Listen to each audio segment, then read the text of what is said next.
Bwana Yesu asifiwe. Jina langu mimi naitwa Angel Mlisa. Niko kanisa takatifu la Yesu Kristo. Na ushuhuda nataka uniulete mbele yenu. Kabla ya hapo tuanze na maombi. Tujikabidhi mbele za Bwana ili ajitukuze Bwana Yesu. Baba, katika jina lako Yesu Kristo, ninakuja mbele zako mtakatifu. Najikabidhi mikononi mwako Mungu mkuu. Ninakuja na ujumbe wangu mbele zako Bwana, ili ambao hawajakupokea Bwana Yesu Kristo, walio katika giza, na ambao Bwana Yesu Kristo wamekupokea lakini wako katika njia mbili, na ambaye Bwana Yesu Kristo amekupokea lakini amerudi nyuma. Bwana Yesu Kristo atakaposikia ujumbe ukapate kumtoa katika giza ukamlete katika ufalme wako wa mbinguni, hasa katika kanisa takatifu la Yesu Kristo, maana kuna neno la kweli katika jina la Yesu Kristo. Bwana Yesu Kristo, jitukuze mfalme wa utukufu, jitukuze Mungu wa amani, jitukuze mfalme wa amani, jitukuze Bwana watu Yesu Kristo, unaotoa watu katika giza na kuleta katika ufalme wako. Jiziishe Mungu mkuu, jiziishe Bwana wa majeshi, ni katika jina lako Yesu Kristo naomba nikishukuru kwa utukufu wa jina lako. Amen. Mimi nilikuwa ni Muislamu. Nimezaliwa katika Uislamu, nimekulia katika Uislamu, nimesoma Qur'an, nikaisoma tena na tena. Ikawa nimefundishwa. Mimi kwa kweli nilivyosoma Qur'an, mimi na Mkristo ilikuwa ni mafuta na maji. Nilikuwa nataka kuingia kwenye nyumba ya Mkristo, kwanza naingia na mguu wa kushoto, afu nyumba yao na ilaani, fanaudhu billahi minadhalika, na ilaani kabisa, siwataki. Wale ni manaswala, makafiri. Nilikuwa najua mimi. Basi nikaenenda hivyo, nikaolewa hivyo. Bado naendelea kusoma tena nikiwa kwenye ndoa, nikaendelea hivyo. Basi kakaa kwenye ndoa mle, kawa nalogwa sana. Alafu bahati mbaya nilikuwa nalogwa na baba mkwe, alikuwa ni mganga wa majini. Aliniloga sana. Mguu wa kulia kwenye goti uligeuka cha nyuma huku, chikarudi mbele, cha mbele chikarudi nyuma, alafu ikawa kama kioo. Kakaa hivyo mpaka miezi 9, nikahangaika. Alafu mkono huo akauloga ukakunja maana hivi mpaka miezi kama 6 hujatoka. Baada ya hapo akaniwekea kinyonga hivyo, yani kawa maisha ya kuteseka. Basi familia yetu akasema kwamba nitoke kwenye ndoa ile, ndio nikabidi nitoke, nikahamia Kahama, mkoa wa Shinyanga. Sasa hivi niko katika wilaya ya Kahama, ndio ninaishi kwa sasa. Basi nipoendelea kukaa pale, kaendelea tena kuhangaika hivyo na mateso mengi, sijapona mpaka hapo. Sasa kwa siku moja tulikuwa na mama mwenye nyumba ambapo nilikuwa nimepanga, tukawa tumeenda kwenye msiba, tukatoka tukaja tukaa nje. Tulikuwa mama 4, tukiwa pale nje. Ikafika saa 7 niingie kwenye ibada ya adhuhuri, niingie zuhuri niende kusali. Nilipotoka kwenye kiti nikasimama, nikajikuta kwenye miguu yangu viatu sina. Na wakati nilikuja navyo, na pale chini tulikuwa sisi wenyewe, watoto walikuwa shule, alikuwa hatuna mtoto. Sote kila mmoja akaanza kushangaa, miguu ikaanza kuuma, ikaanza kuwaka moto. Inawaka moto, inavimba, unaweka kwenye maji, beseni kubwa, maji yanatokota kwa moto uliokuwa unatoka kwenye miguu. Kwa hiyo nikahangaika sana, mateso yakawa mengi mno. Nikaingia kwenye waganga. Sasa nikatafuta waganga. Nilitafuta waganga, kafikisha waganga 58. Ukienda kwa mganga, kila mganga unaambiwa kwamba hawana imani ya kupona. Kwa hiyo niendelea kuishi maisha hivyo, ni mateso sana. Maisha yamekuwa magumu ya mwili, yani mwili ndio ulikuwa umepigwa sana. Kwa sababu nilijua ya kwamba kwa sababu ya ulisi wa jina la bibi yangu, kwa sababu bibi yangu alikuwa ni mganga, alafu alikuwa ni mchawi. Kwa sababu nilikuwa naona wakati akiwepo alikuwa Jafa, baba ndiye alianza kutangulia, alafu akaja akafuata yeye. Bibi alitoka kule tuseme kwenye madhabahu za kwetu, ndio alikuwa anakaa pale. Alafu baba alipokufa akaja nyumbani kwetu, tulikuwa tunakaa kwa mama yetu, tukawa tunakaa, lakini zilikuwa nyumba mbili, mama alikuwa anakaa peke yake na yeye anakaa peke yake. Sasa akaja na kondoo pale, akawa anailisha yeye. Hapo akawa anatuambia kwamba sisi kwetu kwenye mizimu na kwenye madhabahu tuna joka la kijani, yani ndio linasimamia madhabahu zile. Kwa hiyo bila lile joka hatuwezi kwenda kokote wala kufanya chochote kile. Basi tukawa hivyo, tukaendelea hivyo, tukaenda. Siku moja nilipoenda kuja kuamini kwamba mama ni bibi ni mchawi, akaja akawa amepika chakula chake jioni. Alikuwa anaishi peke yake. Akapika chakula alikuwa anapika kuja kufika saa 12 chakula chake kinakuwa kimeiva. Basi akawa amepika, ameivisha mapema, amekitenga chakula chake. Akawa ametoka sasa nje kuoga. Alipotoka nje kuoga, akaja mkaka mmoja, akapita na kile chakula, akaenda akakila. Sasa akaja kuja kuingia kwenye nyumba yake, akakuta chakula hiki hakipo. Akatangaza ya kwamba aliyechukua chakula changu namtangazia kwa siku 3. Huyu ajilete ajitambulishe au alipe chakula changu. Akasema la sivyo, huyu aliyechukua chakula atakuja kukiona cha moto. Sasa nikashangaa, nikaanza kujiuliza, hata kiona cha moto cha nini mtu wakati ameshakula chakula? Ndugu yule mkaka alianza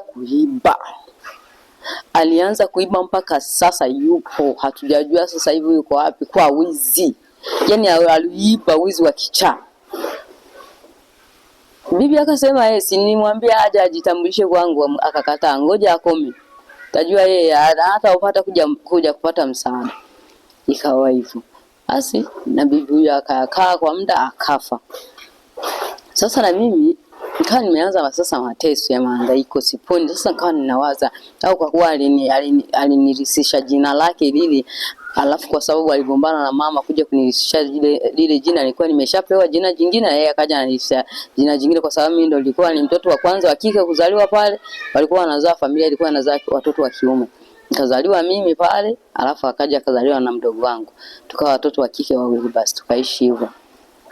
Basi tukakaa nikakaa kwa mateso na mdogo wangu alikuwa ameolewa Shinyanga. Mdogo wangu naye akapigwa miguu kuanzia kwenye nyonga kushuka chini na akafa. Sasa na mimi nikaanza sasa mateso ya miguu. Sasa nikatesa kwenye mateso hayo ya miguu hivyo nikaja nikampata yule mchungaji. Sasa kumpata yule mchungaji, kuna dada wa nyumbani kwetu kwa upande wa mama ndio akaja akanambia kuna mchungaji yuko karibu na Uganda kule, anaombea kwenye simu hata unapoona. Kamwambia mimi mchungaji hawezi kuniombea. Kwanza wachungaji mimi siwapendi. Waliniambia wachungaji ni washirikina, kwanza ni wachawi, alafu wanatumia majini. Nikakataa. Ila nimekataa, nimeshateseka sana kwa sababu maustazi nimeshaombewa dua nyingi sana. Mashehe wameshaniombea dua nyingi sana siponi. Nimeshahangaika mno. Waganga ndao wamenikataa kwa sababu sina imani. Kaishi maisha ya mateso sana, alafu siponi, alafu nahangaika. Ndio hivyo. Na wakati hapo ni swala 5.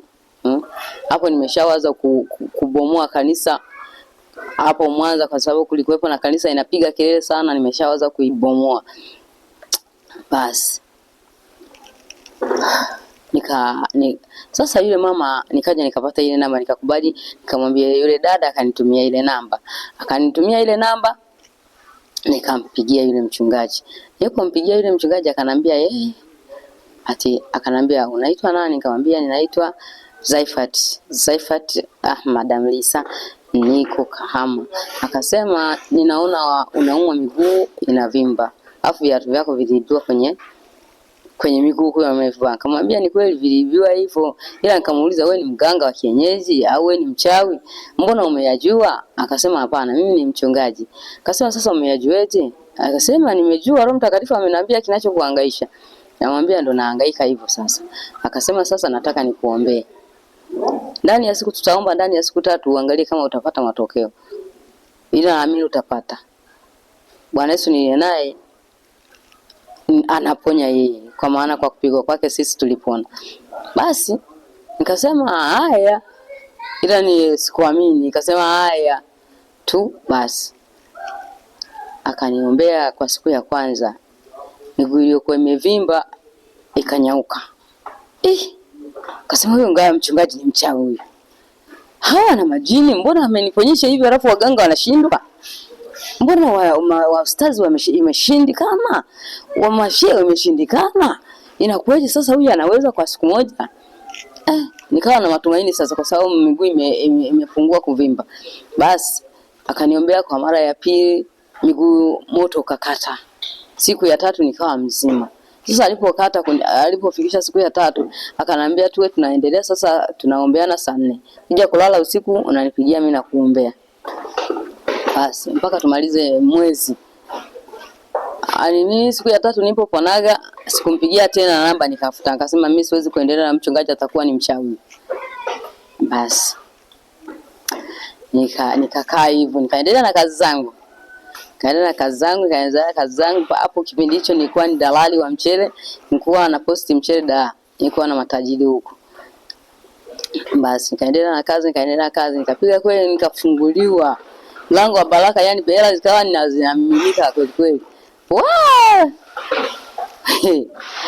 Miezi miwili moto uliwaka, haukuzimika. Na yule mama mchungaji akasema kwamba sitakuombea, labda uje huko. Akataa kuniombea, alafu sina msaada. Mimi mwenyewe ndo nilifunga mwenyewe begi, nikapanda magari nikaenda mpaka kule. Wakanipokea, nilifika kama muda wa mchana. Wakanipokea pale, nilikuta ameshawaandaa watu wa kunipokea pale na kuniombea. Wakaniombea, nikawa nimedondoka, sikujua yani kilichoendelea. Alafu mimi nilikuwa sijui vya madhabahu walikuwa wanafanyaje hivyo. Nilipoamka akanambia sasa ujiandae, jioni tutaenda kwenye mkesha. Hata mkesha mimi sijui. Ndio hivyo. Jioni wakanipeleka, tukaenda kwenye mkesha, tukakesha. Wanaomba. Mimi nimekaa tu, hata kuomba sijui. Kwa sababu hata kinywa changu mimi nilikuwa sitaki hata kiseme Yesu. Basi wakaomba, wakamaliza saa 12 kasoro. Akaja akanifuata akasema kwamba sasa twende nyumbani ukalale kwanza ujipumzishe. Basi tukaenda, nikalala kwake. Akanitandikia godoro pale sebuleni, nikalala. Yeye akaenda jikoni akasema mimi naenda kwenye maandalizi ya kupika. Basi nipo lala, nilikuwa sijasinzia, ndio usingizi yani unaona kama vile ndio unakuja sasa. Basi nikaona nje imekuwa nyeupe, alafu ndefu haina mwisho. Imekuwa nyeupe, alafu mle ndani pamejaa watu wamevalia nguo weupe, alafu wengine wamejipanga kwenye njia ile, upande wa kulia upande wa kushoto. Alafu katikati peupe, alafu kuna mtu amesimama katikati. Hawa wengi waliosimama pembeni ni weupe na huku pande mwingine ni weupe, alafu katikati yeye amesimama yeye mwenyewe. Amejifunga mshipi. Sio tumboni wala sio kifuani, katikati hapa. Alafu ameninyanyua juu hivi. Najiona niko juu. Alafu nimelala hapa. Kasema sasa haya ndo majini haya. Kumbe na huyu mchungaji ndio maana alikuwa anasema kwamba wachungaji wote ni wachawi. Sasa huyu mama na yeye mchawi. Aona majini yalivyo kwake. Nikatoka ndani, nikamkimbilia. Mwambie mama mchungaji nimevamiwa na majini ndani. Akasema, "Majini ndani kwangu?" Akasema, kwangu hapawezi kuwepo na majini." Akasema, "Kwako kuna majini yako hivi na hivi." Sasa nimeona njia imekuwa nyeupe, majini wameingia ndani, alafu wengine wakanyoka kwenye njia ile upande wa kulia, wengine upande wa kushoto, alafu katikati kuna mtu amejifunga mshipi. Sio tumboni wala kifuani, yani hapa katikati ndo amejifungia ule mshipi, alafu ameninyanyua juu. Kwa nini ananinyanyua mimi wakati mimi niko hapa? Akasema, akasema unajua wewe, Yesu anakupenda. Yesu anakupenda na utamtumikia, kuna kitu chake ndani yako. Akasema, wewe mama, mimi sijaja hapa kutafuta Yesu. Nimekuja hapa kutafuta kuombewa. Wewe ndio uliyeniita. Alafu unaniambia habari za Yesu. Sasa habari za Yesu kwangu zinakujeje? Kama ndio hivyo mimi narudi. Nikasema hapana, mimi sijakwambia kwamba nakulazimisha umpokee Yesu, ila nilikuwa nakwambia ujumbe utakaokuja. Basi ikawa imeisha hivyo. Akaniombea siku ya kwanza, yani hapo amani ikakosa kwa sababu ameniambia habari za Yesu, alafu mimi habari za Yesu ndio sizitaki kwenye kinywa changu. Basi tukaendelea siku ya kwanza, ya pili, ya tatu, nikamwambia mimi narudi nyumbani. Akasema sasa umepona? Akasema mimi nataka nirudi nyumbani kwetu, hata amani sina kwako. Basi huyo mama akaniombea, akasema sasa ukifika nyumbani tuendelee kuomba. Tuendelee kuomba hivyo. Na watoto wako nataka nije niwaombee. Akasema mimi watoto wangu siwezi kuwakabidhi kwenye mapepo. Hai. Amen. Basi nilipofika pale nyumbani kwangu pale Kahama, ile namba yake nikaifuta. Akasema mimi siwezi kuendelea na huyu mchungaji. Huyu mchungaji kwanza ni mchawi huyu. Amejaa mapepo, sijui ni mganga wa kienyeji, mbiliju, ni chawi, nikafuta namba yake. Basi nilipoifuta nikaendelea na maisha yangu. Kaendelea hivyo na kazi zangu nikaendelea. Sasa ndugu, miezi mitatu moto ulianza kuwaka, miguu ilivimba, moto uliwaka. Alafu namba yake nishaifuta, na yule dada nishaifuta, sina namba ya mtu. Alafu msaada sina. Nilikuwa kazini. Alafu nilikuwa nafanya hiyo kazi, nilikuwa naifanya na dada mmoja anaitwa Hasha Juma. Basi sasa wakati tunatafuta mchele, tukakutana na kaka mmoja, naye alikuwa ni dalali. Akasimama akasema wewe Zaifa, akasema mbona miguu yako inauma? Ananiambia mimi sasa. Akasema miguu yangu inauma. Akasema mimi miguu yangu haiumi. Akasema miguu yako inauma kwa sababu nilipokufikia nikahisi ishara kwenye miguu yangu ya kwamba miguu yako inauma. Akasema miguu yangu kweli inauma, ila nataka uniambie wewe ni mganga wa kienyeji au wewe ni nani? Ni mchawi au wewe ni nani? Akasema hapana, mimi sio mchawi wala sio mganga wa kienyeji. Mimi ni mwinjilisti. Uinjilisti ndio nini? Akasema mimi ni mwinjilisti, nimeokoka, ninampenda Yesu na ninamtumikia Yesu, karibu kanisani kwetu. Mchungaji akuombe. Akasema tena mimi unaniambia habari za wachungaji, alafu nakujeje kwenu nimevaa hivi? Nimevaa nikabu sasa hapo, nimevaa kininja, siwezi kuingia kwenye kanisa kwa sababu niliwaza nikiingia kanisani lazima watasema nimeenda kuiteka. Basi akasema wewe njoo hivyo ulivyo. Kwa sababu kwa Yesu hakunaga ubaguzi. Akasema mimi siwezi kuja hivi. Alafu mimi kanisani mwa mtu mimi sitaki kwenda kwa sasa. Sitaki kwenda kwenye kanisa ya mtu yeyote. Basi ikawa imeisha hivyo, akaenda. Akarudi tena, yani alitafuta kwa kulichumbia. Sasa kila alipokuwa ananiona anaambia habari hizo. Akamwambia yule dada mwingine yeye naye. Akamwambia wewe dada una majini. Akasema wewe uje kanisani uombe kwa sababu una majini. Akasema umejuaje kwamba una majini? Akasema ndio hivyo nimeshakwambia una majini. Sasa siku moja akatuambia kwamba mchungaji wetu alienda mlimani kuomba siku 21. Sasa siku ya 21 ndo anarudi ana nguvu. Akasema kwamba anapoendaga kuomba hayo maombi anakuwa na nguvu sana. Kwa hiyo mje pale saa 5 ibada inakuwa inaisha. Mje mfanyeje muombewe. Akasema hapana, kwanza hizo habari sizitaki. Nikaingia kwa waganga sasa. Nikaendelea kwa waganga.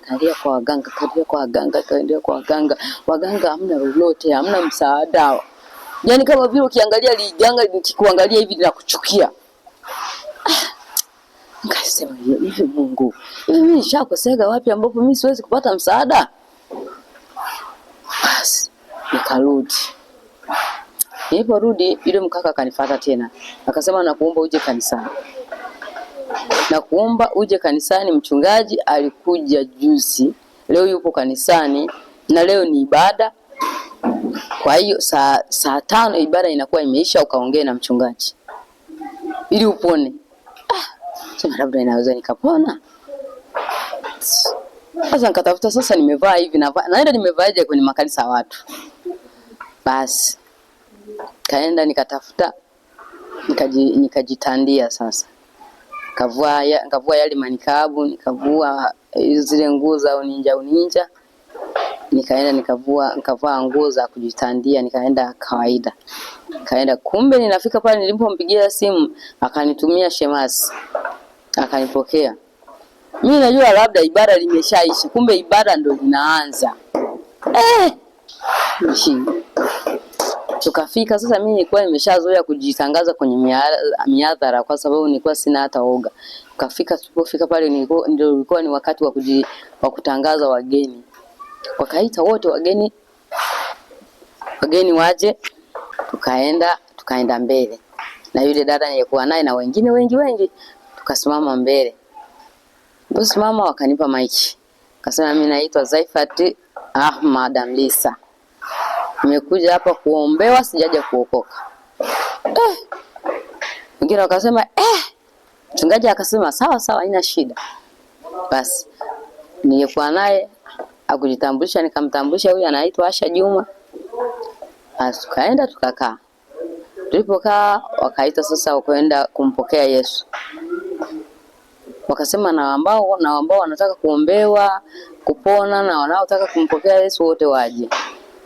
Tukaenda mbele. Tulipoenda mbele sasa nikasema mimi sitataja mdomo wangu hautotaja Yesu huyu hautomtaja kwenye kinywa changu.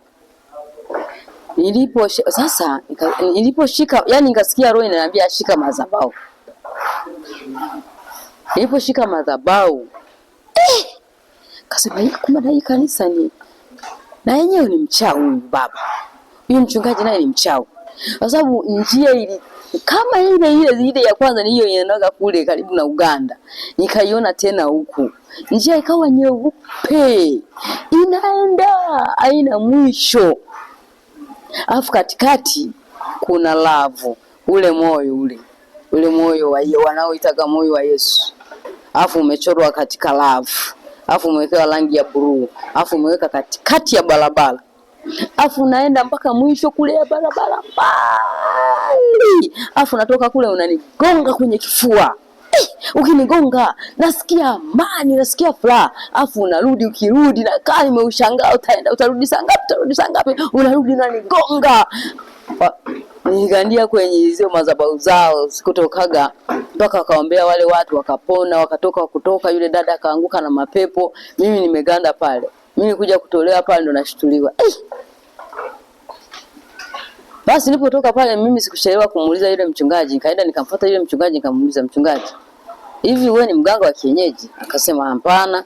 Wewe ni mchawi? Akasema hapana. Wewe ni mtu wa wapi? Akasema mimi ni mtu wa Kigoma. Sasa akasema nikamwambieje, mbona nimeona hivi kwenye madhabahu yako wakati nimeshika hapa? Akasema Bwana Yesu anakupenda. Amekuchagua kwa njia ya upendo. Sasa mchungaji, mimi nimekuja hapa kuombewa. Ndio maana nimesimama mbele yenu kukuambia kwamba mimi naitwa Zaifat Ahmad Mlisa, sijaja hapa kuokoka, nimekuja hapa kuombewa. Sasa tena unaniambia habari za Yesu Kristo ananipenda, sijui ananipendeje tena? Sasa akasema mimi ndo nimeyafanya hayo, wewe au umeyaona wewe? Amani hapo sasa ikawa imeisha. Akasema sasa hivi Yesu huyu ambaye mimi simtaki, alafu wananiambia wachungaji kwamba ananipendeje huyu? Nikasema ni wachungaji tu. Basi sasa yule mchungaji akasema ya kwamba mtakuwa mnakuja saa 11 asubuhi hapa kanisani. Pale kanisani palikuwa na watu wengi ndio nao pale kanisani. Alafu na mchungaji alikuwa analala pale kanisani. Akasema tutakuwa tunakutana saa 11, kuna ujumbe ambao Bwana Yesu atakuwa amenipa ninawapa. Alafu naombea. Hapo mimi bado ni Muislamu, naendelea kwenda msikitini. Alafu mimi saa 11 nakuja kanisani. Basi nikaendelea hivyo nakuja, anaipa ujumbe ambao amempa Yesu, alafu ananiombea.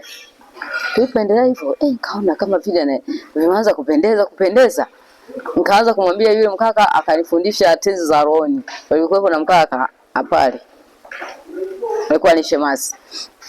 Basi nikaendelea hivyo. Mchungaji sasa akaniambia kwamba ili upate nguvu ununue Biblia, uishi na Biblia. Nataka niwe nakufundisha mistari ya kuwa unaomba kabla hujalala, mistari ya kuwa unajisomea. Nikaendelea sasa, nikaja nikanunua Biblia. Niliponunua Biblia akawa ananipa misali. Huku naendelea na kusali, huku nina Qur'ani, huku nimenunua Biblia. Alafu naendelea kusali, alafu huku naendelea kufundishwa neno. Siku moja ikawa changamoto kwangu. Nikasali, nikamaliza, nikasoma Qur'ani, nikamaliza, nikaenda nikashika Biblia, nikasoma yale neno ambayo ameniandikia pale na kusoma kabla sijalala, nikasoma. Sasa niliposoma sikujua kwanza niliameje, nikahamishwa nikaenda katika ufalme mwingine. Sasa kule nikakutana vita, ilikuwa saa 4. Ndani nilikuwa peke yangu, nina simu ndogo na simu kubwa. Niko peke yangu kwenye chumba kile nilichokuwa nimepanga. Basi ile sasa hapo nimekaa, nimemaliza kusoma Qur'ani, alafu ile Biblia iko hapa kwenye mapaja kwa sababu ndo nilikuwa nasoma ili malizie nilale. Nikahamishwa. Kaenda katika ufalme mwingine. Kaanza kusema la ilaha illa Allah Muhammad rasulullah. Sauti nyingine inakuja, sema kwa jina la Yesu Kristo wa Nazareth aliye hai. Huyu anasema kwamba sema la ilaha illa Allah Muhammad rasulullah. Sema kwa jina la Yesu Kristo wa Nazareth aliye hai. Yaani nilianza kuanzia saa 4 mpaka saa 7 niko kwenye vita hivyo. Yaani sema kwa jina la Yesu Kristo wa Nazareth aliye hai. Ulisema la ilaha illa Allah Muhammad rasulullah. Kuanzia saa 4, saa 5, saa 6, saa 7 nikazinduka. Nimeloa nguo zote, loa tafikia nimemwagiwa maji. Sasa mimi kana nijishenga, hivi nini hiki? Hivi nilikuwa naota au? Sasa kama nilikuwa naota na maji haya yametoka wapi? Hivi sasa nikashika simu ili niangalie kwanza saa ngapi. Sasa nikafikia kwenye simu kubwa. Kuangalia simu kubwa na yenyewe imebadilishwa ni Kiarabu kitupu. Sasa ni Kiarabu, simu yote maneno yote ni Kiarabu. Hivi kumbe ilikuwa ni vita kweli eti na mwilini. Basi nikanyamaza, nikalala. Ila sikulala, niliogopa. Sasa niangalia hivi vita naweza kweli? Mpaka nimeanza kugombana na ufalme mwingine kweli. Nikaenda sasa kwa mchungaji yule, saa 10 nilienda. Sasa sikuvumilia kulala. Niliogopa. Nikaenda pale kanisani, nikawaongea, wakaamka, kanifungulia, nikawaambia wale walikuwa wamelala pale kanisani, nikawaambia habari hizo na mchungaji akaja nikamwambia. Akasema sasa chagua moja. Kuendelea ukamtumikia Yesu Kristo au ukaendelea kumtumikia huyo Muhammad. Kwa sababu mimi kwenye yani kwenye kuinuka pale kutoka kwenye vita, niinuka nasema kwa jina la Yesu Kristo wa Nazareth aliye hai. Ndio neno la mwisho niliruka nalo. Nashangaa sasa sijaelewa. Hata mimi sikuelewa ni nini kinachoendelea. Kwa sababu ile vita sikujua ni vita, sikujua ni ndoto, ila nilikuja kujua kwamba ni vita baada ya kuona simu ile imebadilishwa kuwa Kiarabu. Nilikuja kujua kwamba ilikuwa ni vita kweli. Basi simu ile nikaibeba nikampelekea mchungaji, nikamwambia vita nilivyokuwa navyo. Mchungaji akasema kwamba tujaribu kuitoa hii simu katika hii lugha. Wakatoa vikashindikana. Nikapeleka Vodashop na Vodashop wakajaribu kuvirekebisha ikashindikana, walifuta moja kwa moja. Basi nikarudi. Sasa niliporudi nikaamua nimfuate Yesu Kristo moja kwa moja. Nikawa nimeokoka moja kwa moja, nikamfuata Bwana Yesu. Nikaanza maisha mapya sasa.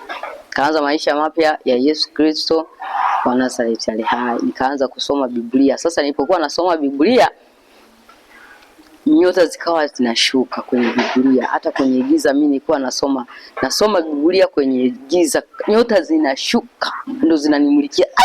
Mara ya kwanza zikaja nikasema haya ni majini hiyo unaona kwa mchungaji yule.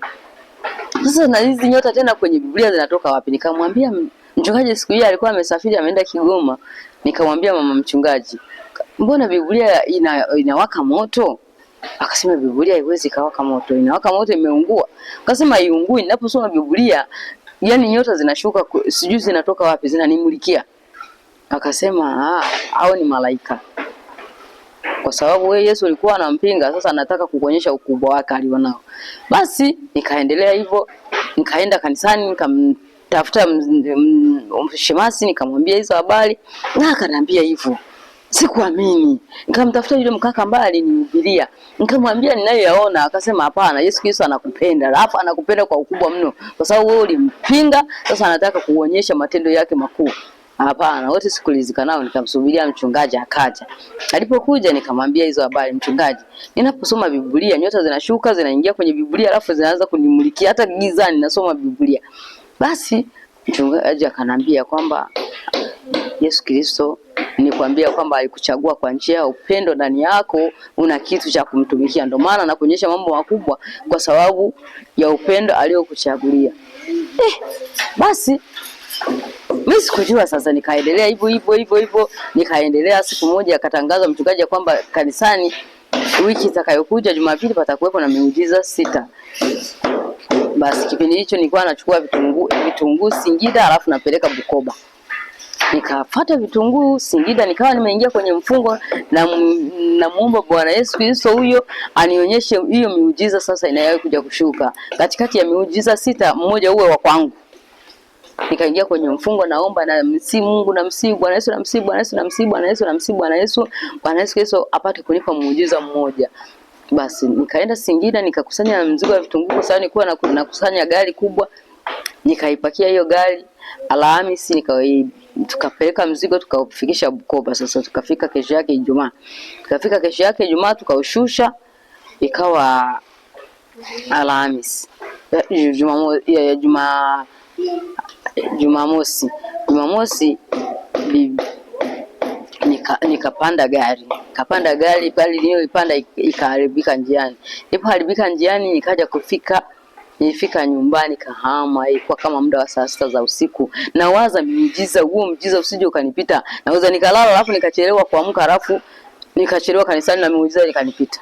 Sikulala vizuri, yani niliogopa. Saa 11 nikawa nimeshaamka, nimeshajiandaa nikaenda kanisani ili niende kukutana na ile muujiza. Kwa sababu mimi nawaza tangia ninasali mpaka sijida inakuwa kubwa hivi. Huku na sijida kila kona na sijida za kumtumikia Bwana Muhammad. Lakini bwana sijawahi kuona miujiza hiyo. Miujiza ni miujiza gani? Basi nikaenda nimejiandaa kuona miujiza hiyo inafananaje. Nikaenda kanisani, mchungaji akaanza kuombea watu, akaombea. Kipindi chetu kikafika sasa, akasema kwamba naita watu ambao wana magonjwa sugu ambao hayawezi hata kuponyeka. Anahisi ya kwamba huu ugonjwa hauwezi kuponyeka kwa njia yoyote ile. Ambaye alienda hospitali akamwambia kwamba huu sisi mwisho. Sasa mimi nilienda nikiwa mtu wa 4. Na mimi nikajiungana na wale walikuwa wamejipanga sasa. Kwa sababu na mimi nilikuwa daktari alikuwa amenipima nina kansa ya kizazi. Kwa sababu nilikuwa ninatumia majira ya vidonge, akasema kwamba ukiendelea kutumia majira ya vidonge hii itakuathiri sana, kwa sababu nilikuwa nimeshaanza kuathirika. Basi nikamwambia mchungaji sasa, kwa kuwa ndo amesema kwamba ambao wana ugonjwa ambao hauponyeki aenda aniponye sasa. Akamwombea kwanza, akamwombea wa pili, akamwombea 3, nimefika sasa zamu yangu ya 4. Tukaja sasa tukakutanisha mikono. Mimi na yeye, watu wamezunguka, wazee wa kanisa wa hudumu wakanizunguka na wachungaji wengine waliokuwa pale ili waanze kuniombea. Yeye akafumba macho na mimi nikafumba macho, akanambia mimi nilifumba macho hata nilikuwa sijui. Nikafumba macho sasa. Akanishika mikono. Ndipo nishika mikono akaanza kuomba. Kaomba nikasisi kama vile kuna mtu ananimwagia sijui mafuta, sijui maji, yani sielewi, sijui jasho nyingi kwenye mikono. Alafu je, ninavyohisi hivyo kumbe na yeye anahisi hivyo, kwa sababu alikuwa anasikia vitu vinashuka. Basi akaendelea kuomba. Sasa vile vitu vikawa vinamzidi, alafu vinamhakikia kwenye miguu. Akafumbua macho, akakuta mikono imejaa mafuta. Mikono inatoa mafuta, yani utafikiria ni mikono yangu hii yote nimeiweka kwenye ndoo ya maji, alafu umeinua. Mafuta yanafanya hivyo. Basi kanisa zima akawaambia wote na mtoto mdogo na yeye ashike yale mafuta. Basi wakashika yale mafuta. Jina wakanibadilisha wakaniita mafuta. Basi nikaendelea hivyo. Nikaendelea na ibada hivyo, nikaendelea na ibada. hivyo kumtafuta Bwana Yesu Kristo. Haya, kwa Yesu Kristo nilikuwa simpendi, sasa nikawa nampenda sana kwa sababu ameniponya kwanza miguu, nimekuwa mzima, alafu ananionyesha vitu vizuri vizuri, yani nikawa na moyo sasa wa kumpenda sasa. Nikaishi huko kwa Yesu Kristo, nikaendelea na hayo maisha. Sasa na hayo maisha nikaendelea. Sasa taajabu, mchungaji huyo akaanza utapeli. Akaingia tamaa. Akaninunulia kiwanja. Aliponinunulia kiwanja, tukaenda, yani kiwanja mimi nilinunua, yeye anitafutia kiwanja. Akanitafutia kwa mchungaji mwingine. Aliponitafutia kwa mchungaji mwingine, akasema ulete hela tununue kiwanja. Basi tununue kiwanja uanze kwenye ujenzi, kwa sababu hapo nilikuwa nimeshaingia mgodini alafu nina hela nyingi. Akasema ununue kiwanja ujenge. Basi nikanunua kiwanja milioni 2.3 nikanunua.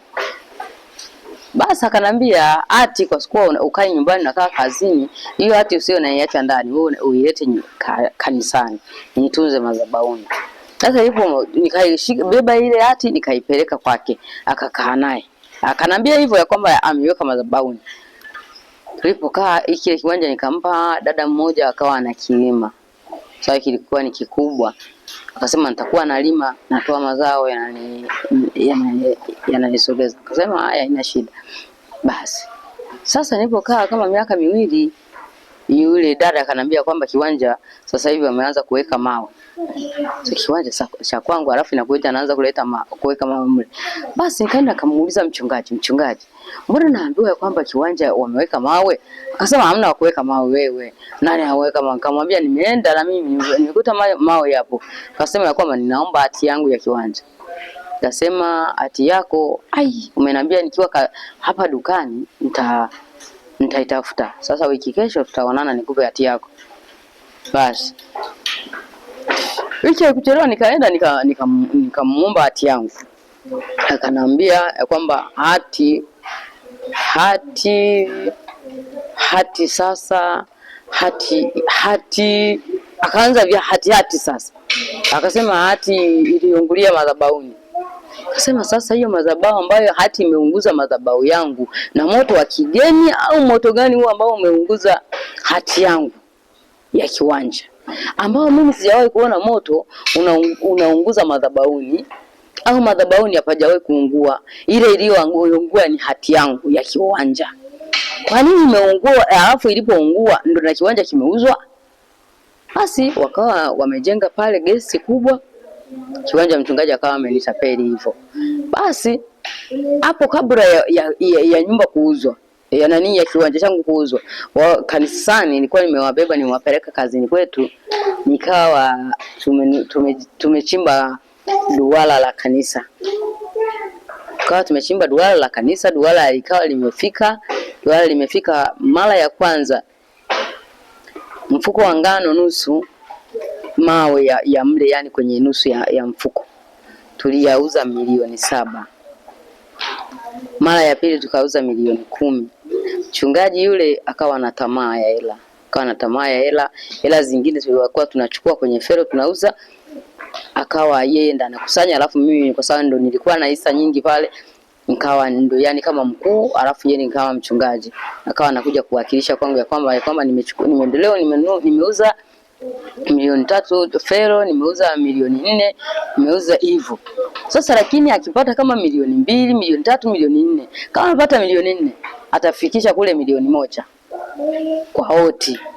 Lakini sasa mkiwa mnauza kwa uhalali, ile hela inabidi nyote mliohusika kwenye ile duara nyote mpate kwa uhalali, kufuatana kila mmoja na hisa yake.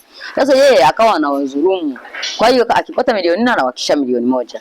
Akipata kama milioni 3 anawakisha kama 800,000 hivyo. Sasa nikawa namuuliza mchungaji, kwa nini hela unayoipata alafu sio unayoiwakilisha kwa nini?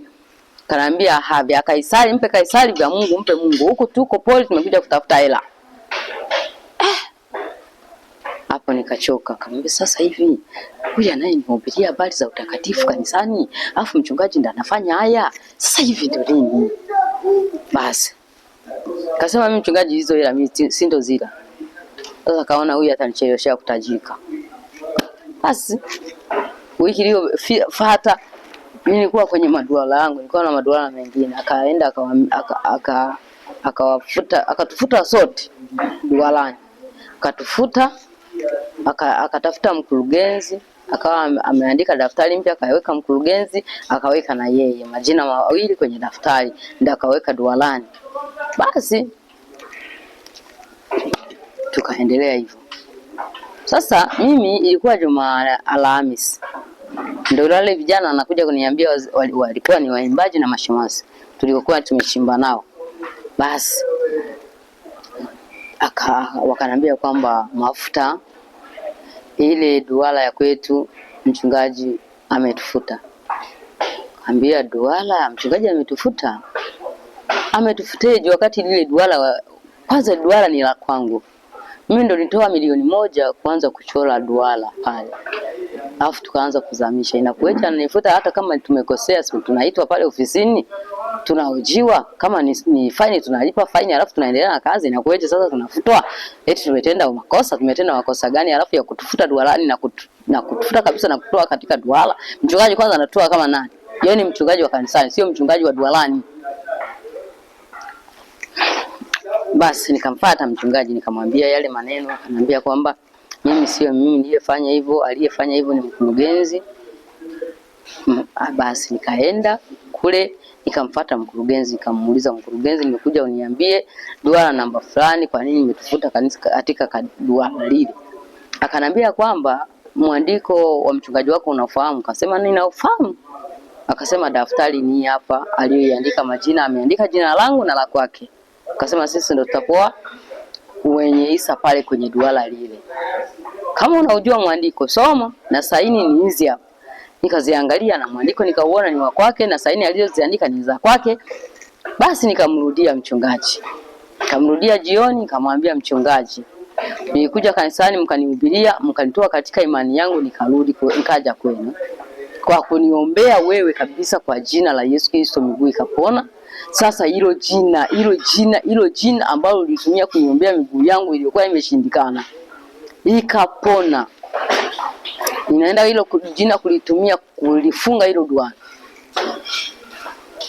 Nikaishia hapo. Mimi nikaendelea. Kesho yake sasa nikawa nimeenda kazini. Nikawafuata wale vijana walioko kwenye duala ile ambalo alitufuta. Nikamwambia nimekuja kuambia habari mpya. Sisi kule kwenye duala zetu huwa tunaitoa Kongo, ndio tunachimbia. Kwa hiyo ninaomba muingie ndani kwenye mwamba nichukulie jiwe niletee.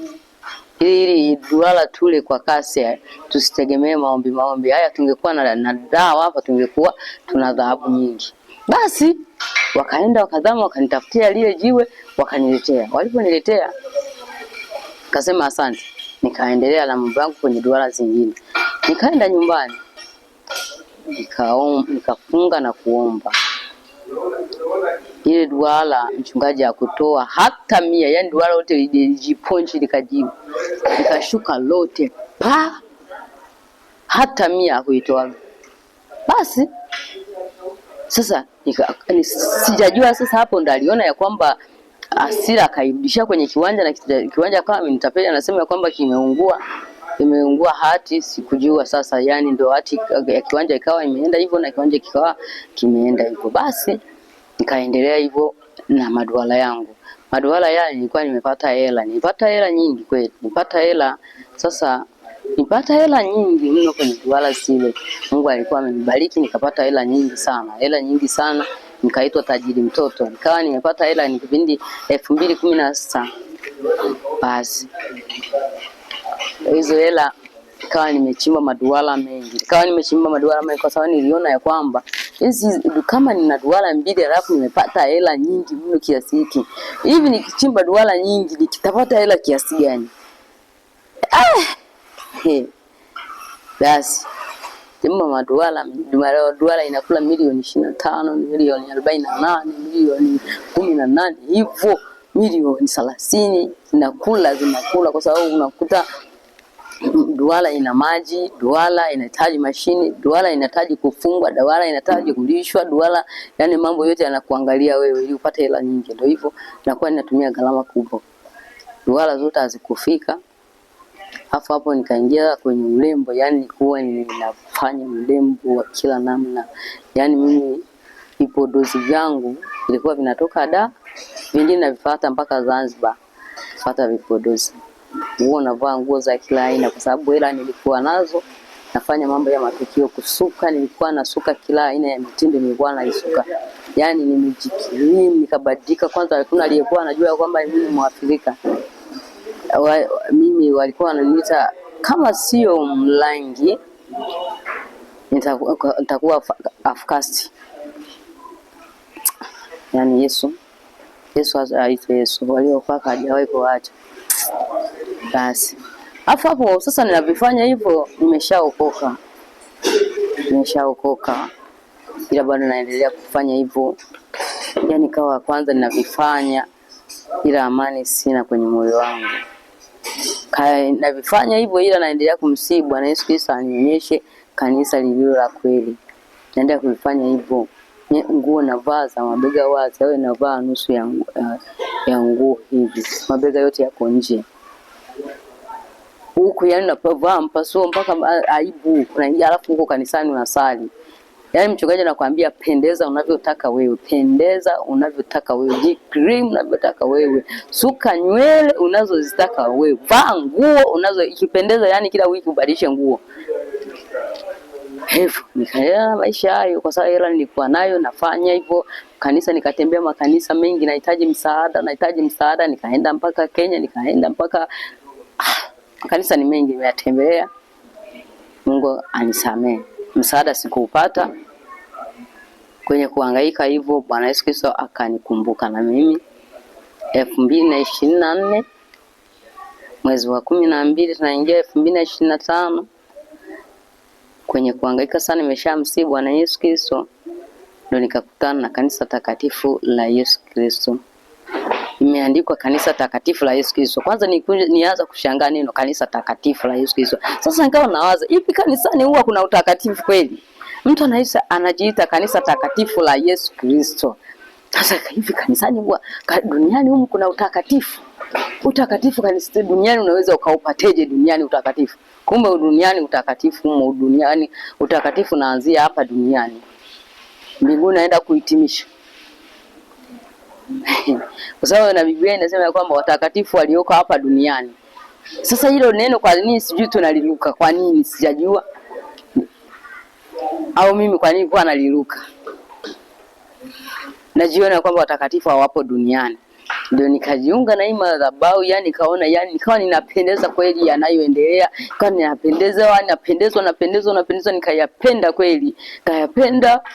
Nikayapenda mno. Zile nguo zote nikazibadilisha kwa sababu nilikuwa navaa nguo za uchi kujikrim. Nikawa nimechoma vipodozi vyote. Kwanza yani nilikuwa nimepanga kutumia dawa za kujinenepesha matako na mapaja. Sasa nikienda kununua huku Dar, yani moyo unagoma. Nikienda kununua moyo unagoma. Hivi moyo mbona unagoma kwa nini? Afu napiga safari kutoka Kahama kuja hapa Dar. Nikifika kununua moyo unagoma. Sijui kwa nini. Kumbe yani Roho Mtakatifu alikuwa ananizuia. Asa. Kama nimeacha hivyo, kama imeshindikana, kwa sasa nimeanza kwenye mabadiliko, nikaacha kusuka nywele. Nikanyoa nikabaki nywele za katikati. Kuwa na kila mitindo ya aina ya mitindo kwangu. Nilikuwa na nywele za gharama tu kwangu kwa sababu hela nilikuwa nazo, alafu nilikuwa nafanya vitukio tu vya hela. Hiyo vya shetani, hela zinapatikana nyingi kwa kweli. Basi kaenda napunguza takataka, yani sasa ni takataka niseme. Sababu ilikuwa ni uchafu. Kujikirimu ni uchafu, suka haifai. Nguo zilizokuwa nilikuwa navaa nguo za uchi zote nikazichoma moto. Mpaka watu wa kanisa nilikuwa nasomea nasalia wakasema ya kwamba Angel amekuwa chizi, ameipata kanisa imemfanya kuwa chizi. Amechoma nguo zote alizokuwa anavaa, eti za kuwa sijui zina mipasuo, alafu zinamweka mabega wazi, sijui azistahili, zote amezichoma. Bora angeziletea maskini akawagawia nini, mambo mengi wakasema ya kwamba naye ataenda kuchanganyikiwa nini. Lakini vyovyote nilikuwa nakamilisha ili nami niwe kama watakatifu walioko hapa duniani. Asante kwa kunisikiliza. Naomba tufunge kwa kumshukuru Bwana Yesu. Baba, katika jina la Yesu Kristo, asante Bwana Yesu Kristo aliyenipa neema na kibali cha kuleta ujumbe huu mbele za watu wako. Bwana Baba, ninaomba yeyote yule atakayekuwa amepokea ujumbe, Mungu wangu, ninaomba achilie nguvu zako, achilie Roho Mtakatifu Yesu Kristo, niweze kuwatoa kwenye sehemu nyingine na kuwapeleka sehemu nyingine. Mungu wangu, neno usiliache likadondoka bure. Naomba ukasimame mwenyewe Yesu Kristo, ukaweze kujidhihirisha katika neno hili. Maana ujumbe wa Yesu Kristo unakusudi nalo mpaka nauleta katika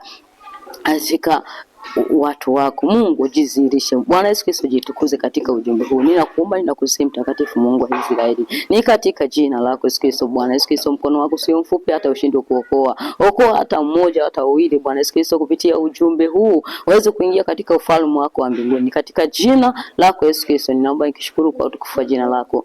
Amen. Amen.